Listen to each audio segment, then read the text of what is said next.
So hello everyone and welcome back to my another exciting video जो कि आज हम करेंगे अपनी क्लास 12th की फिजिक्स के लिए। एंड इसमें भी आज हम जो चैप्टर कवर करने जा रहे हैं वो है करंट इलेक्ट्रिसिटी के most most most important practice questions. हो सकता है आपका जो एग्जाम हो आपके स्कूल में उसमें डायरेक्ट ही जो मैं आपको क्वेश्चंस करवाने जा रहा हूँ वो आ सकते हैं, तो इसलिए आपको इस पर बहुत ज़्यादा अटेंशन पे करना है। हर एक question most most most important होने वाला है, यहीं से ही डायरेक्ट क्वेश्चन उठा के रख दिए जाते हैं पेपर में। थोड़ा स्लाइड चेंज होगा लेकिन क्वेश्चन हमारे यही होने वाले हैं।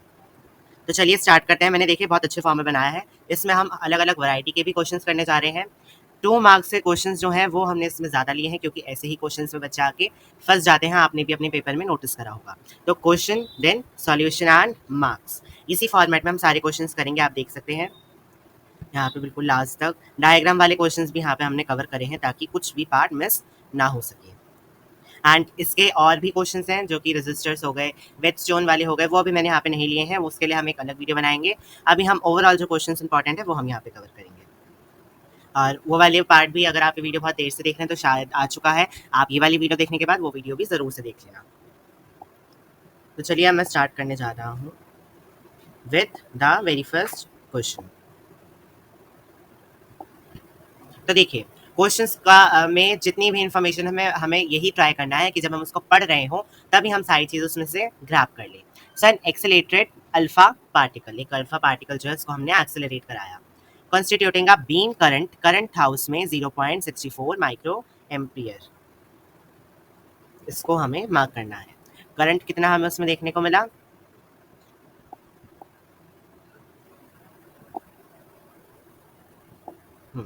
करंट हमें इसमें देखने को मिला 0.64 micro ampere are release by a cyclotron onto a target. ये सब हमें जरूरत नहीं है। Find the number of alpha particles, हमें नंबर किसका फाइंड करना है, अल्फा पार्टिकल्स का, that strike the target in 1 second. Time कितना है, टाइम हमें दिया गया है 1 सेकेंड का। तो मुझे दो चीज़ें क्वेश्चन में से देखने को मिली। एक तो उन्होंने आई की वैल्यू मुझे बताई है जो कि है 0.64 micro ampere and another is time which is 1 second. अब हमें एक फॉर्मूला पता है जो कि क्या है, I equals to N Q upon T. ये हमें फॉर्मूला हमने पढ़ा था करंट इलेक्ट्रिसिटी चैप्टर के अंदर ही of current formula, that is I equals to N Q upon T. हमने क्लास 10th में भी पढ़ा है in fact. So using the formula I equals to N Q upon T, तो हम लिख लेंगे n into two E. Q, Q के हमने क्या वैल्यू ली 2e, 2 इलेक्ट्रॉन्स, और टाइम कितना है 1। अब इसमें करंट की वैल्यू हमें दी हुई है, टाइम हमें पता है, क्यू हमने रख दिया 2e। Q equals to 2e क्यों रखा, क्योंकि अल्फा पार्टिकल्स है, अल्फा पार्टिकल्स के लिए क्यू कितना हो जाता है 2e के बराबर हो जाता है। तो अगर आपने ये जो फॉर्मूला है बिल्कुल करेक्ट बता दिया उनको आंसर में लिख के, तो वो आपको दे देंगे 1 mark for the correct formula. Marking scheme भी आपको यहाँ पे बताई गई है for the correct usage of the steps. Steps को आप बिल्कुल ढंग से लिखे, इस वजह से आपको यहाँ पे हमने मार्किंग स्कीम भी बताई है।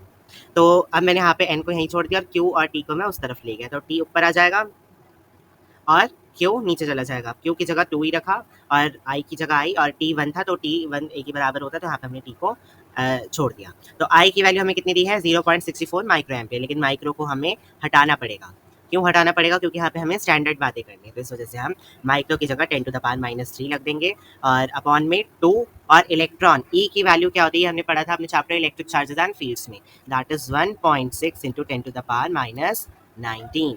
ये हमने यहाँ पे पुट करी वैल्यू। इसको आप लोग सॉल्व करेंगे तो आपको मिलेगा 2 into 10 to the power 15 alpha particles. I hope समझ में आया होगा।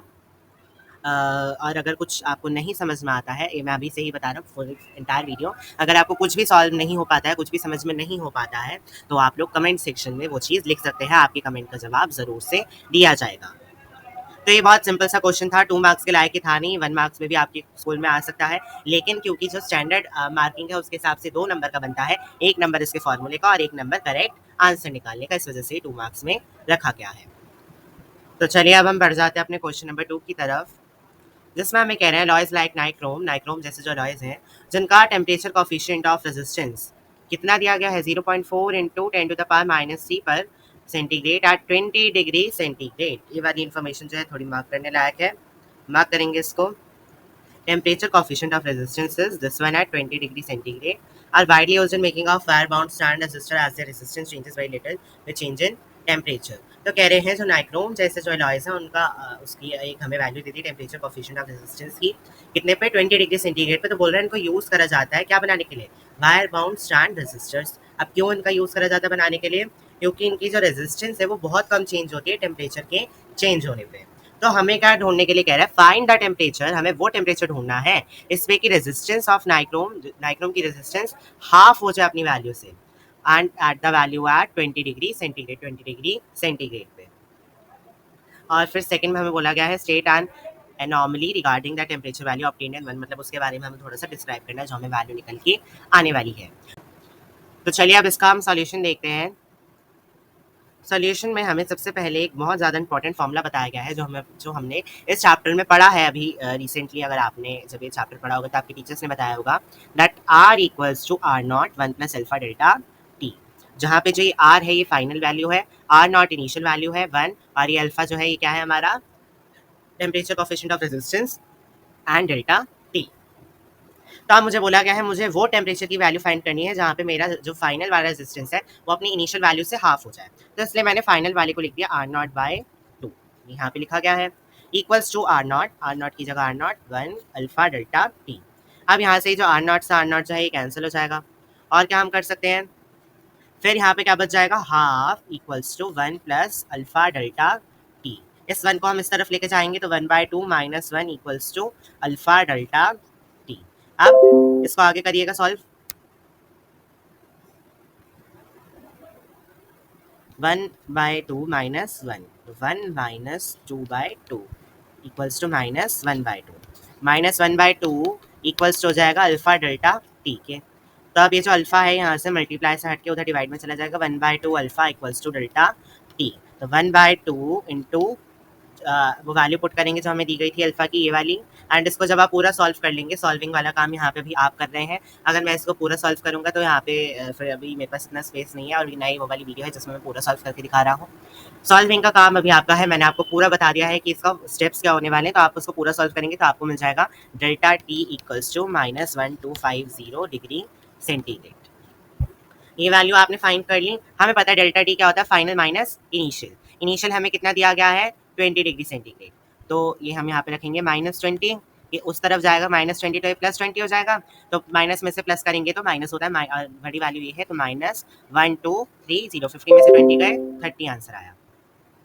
तो जो हमारा फाइनल टेम्परेचर बना, जो हम टेम्परेचर ढूंढ रहे थे जिसपे की वैल्यू रेजिस्टेंस की R0/2 हो जाए, मतलब इनिशियल से हाफ वैल्यू हो जाए, वो कितना टेम्परेचर है, -1230 डिग्री सेंटीग्रेड। तो अगर आपने फॉर्मूला सही से लिखा तो आपको हाफ मार्क्स मिलेगा, 0.5 मार्क्स। और अगर आपने कैलकुलेशन सारी ढंग से कर ली तो आपको 0.5 मार्क्स मिलेगा।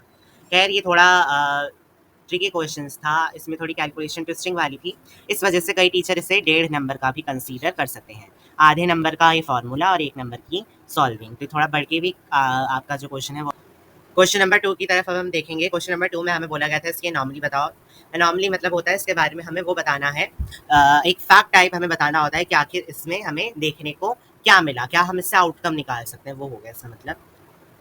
तो हमने देखा जो इसका टेम्परेचर था वो -1230 डिग्री सेंटीग्रेड आया, मतलब कि वो 0 केल्विन से कम था या फिर -273 डिग्री सेंटीग्रेड से भी कम था। So it is physically impossible to arrive at this temperature, क्योंकि हमें पता है कि जो मैक्सिमम टेम्परेचर केल्विन में हो सकता है वो क्या है, 0 केल्विन या फिर -273 डिग्री सेंटीग्रेड। तो ये हम मैथमेटिकली तो सॉल्व कर सकते हैं, लेकिन फिजिकली या प्रैक्टिकली ऐसा करना पॉसिबल नहीं होता है।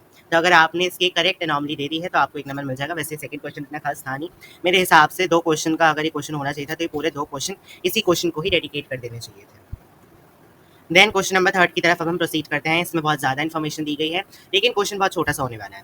जिस क्वेश्चन में हमें ज़्यादा चीज़ें दी गई होती है वो क्वेश्चन कंपैरेटिवली आसान होते हैं, इंस्टेड ऑफ द क्वेश्चन जिसमें कि हमें बातें ज़्यादा दी गई हों और चीज़ें कम दी गई हों। अब बैटरी ऑफ 6V, कितने की बैटरी है, 6V की, ड्राइव्स अ करंट, कितना करंट वो दे देती है, 60 micro ampere. Another battery of 10V जो कि हमें 70 का देती है, थ्रू द सेम लैम्प। मतलब एक सिमिलर सी बैटरी है जो कि हमने 2 लैम्प में लगाई है अलग अलग। एक में 6V हमें जब हम उसको दे रहे हैं तो वो हमें 60 दे रही है, और जब हम उसको 10 दे रहे हैं तो वो हमें 70 दे रही है। Is the lamp and ohmic device. अब ओहमिक जहाँ पे भी हमें दिया हो वहाँ पे हमें एक चीज़ समझनी चाहिए कि वो V equals to I R को कहीं ना कहीं हमें इससे क्वेश्चन से जोड़ना है और हमें इसको एक्सप्लेन भी करना है। एक्सप्लेन का मतलब है आपको इसे मैथमेटिकली शो करना है, मैथमेटिकली आपको इसको प्रूव करके दिखाना है।